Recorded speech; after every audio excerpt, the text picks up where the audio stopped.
Hello साथीहरू, फेरि पनि तपाईँहरू सम्पूर्णलाई नमस्कार। साथै ख्रिस्टी अभिवादन जनाउँछु। अनि म चाहिँ गान्तोकबाट अलिक छिटो आइपुगेको थिएँ नि त।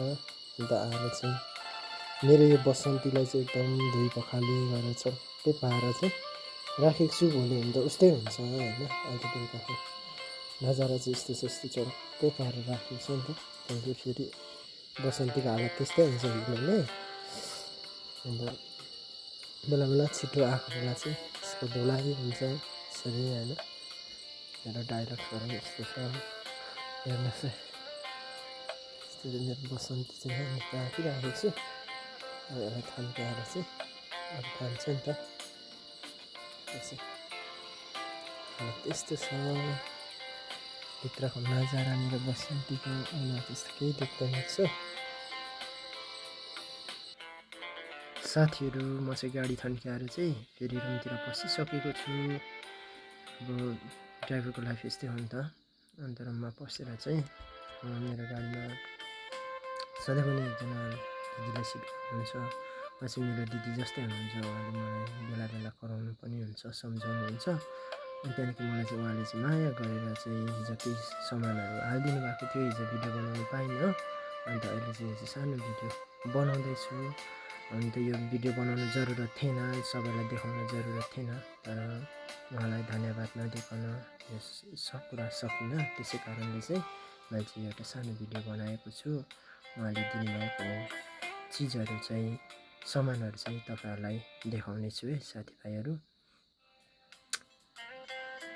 हेर्नु होला, पैसा मात्रै सब थोक होइन, सम्बन्ध हुन्छ नि दिदीभाइको। हेर्नुहोस् है, यहाँभित्र उहाँले मलाई पठाइदिनु भएको छ होइन। है तपाईँले खानुहोस् है। यो चाहिँ गाडीमा हालिदिनु भएको थियो। हिजो चाहिँ मैले भिडियो बनाउनु पाइनँ। अन्त यो चाहिँ उहाँलाई धन्यवाद स्वरूप सानो भिडियो बनाएको छु। तपाईँहरूले हेरिदिनु होला होइन। एकदम खुसी लाग्छ होइन। उहाँले चाहिँ यति सपोर्ट गर्नुभएको छ होइन। यो एउटा मलाई जुस हालिदिनु भएको रहेछ होइन। एउटा जुस हो जो चाहिँ अब चाहिँ के रहेछ भन्दा चाहिँ हेर्नुहोस् है, चाहिँ बिस्किट हालिदिनु भएको रहेछ नि त। बिहान बिहान खाएर हिँड्नु भनेर चाहिँ बिस्किट हालिदिनु भएको रहेछ। हेर्नुहोस् त,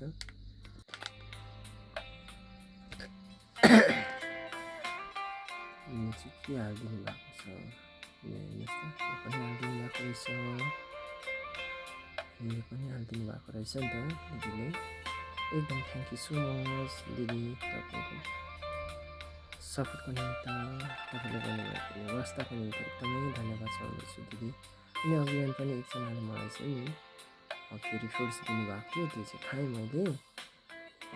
अरू चाहिँ अब त्यो चाहिँ देखाउन सकिनँ। यो सब देखाउनु चाहिँ जरुरी थिएन। तर पनि मैले चाहिँ उहाँलाई धन्यवाद नदिकन यहाँनिर एउटा भिडियो नभएको चाहिँ चित्तै बुझ्ने साथीभाइ हो। अनि चाहिँ मैले सानो एउटा भिडियो बनाएको है, अन्यथा नलिनु होला होइन। के भन्ने एउटा म उहाँलाई चिन्दिनँ थिएँ। तर जब पनि मेरो बारेमा उहाँ चल्नु थाल्नुभयो र उहाँ चाहिँ दिदीभाइ जस्तै नै एउटा उहाँले मलाई धेरै वास्ता गर्नुहुन्छ अनि सम्झाउनुहुन्छ, भन्नुहुन्छ। अनि मेरो बारेमा हरेकपल्ट उहाँ चाहिँ यात्रा गर्नुहुन्छ नि त। अन्त हामी गफ गर्दै हुन्छौँ।